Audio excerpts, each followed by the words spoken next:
the best Christmas present in the world. This story is about a beautiful incident that took place during the First World War. The author went to a junk shop in Bridport, UK and bought a roll-top desk. The desk was in bad condition, but the author thought he would be able to repair it. On Christmas Eve, he began working on it by removing the roll top and pulling out the drawers. He found a secret drawer with a small black tin box hidden inside.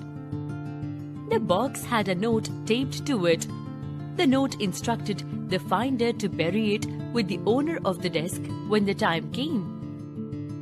When the author opened the box, he found an envelope addressed to Mrs. Jim Macpherson of 12 Copper Beeches, Bridport, Dorset. The enclosed letter was dated December 26, 1914. The author read the letter. It was written by Jim Macpherson, a captain of the English Army, to his wife Connie.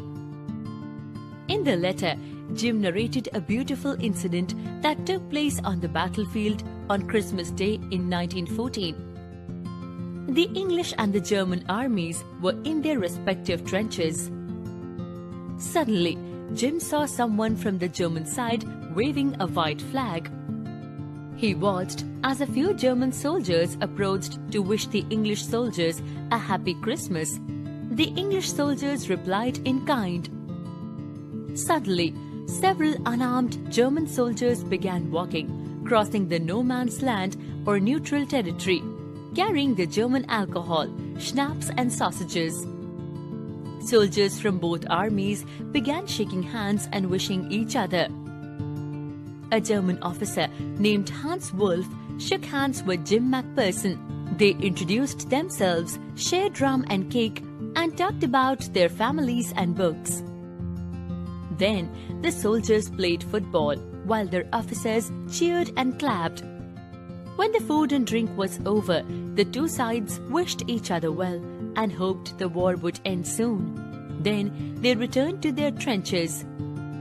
Macpherson ended the letter confident that the war would end soon and he and Connie would be reunited.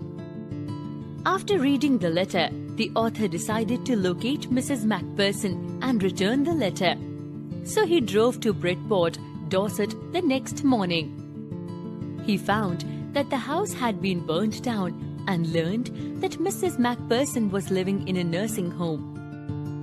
When he reached the nursing home, the matron told him that Mrs. Macpherson was in a confused state but would be happy to have a visitor on Christmas Day. When the author met Mrs. Macpherson, he called her Connie and gave her the letter. Her eyes lit up when she saw the letter. In her confused state, she mistook the author for Jim and thought Jim had kept his promise and returned on Christmas Day. She said she had received the best Christmas present in the world.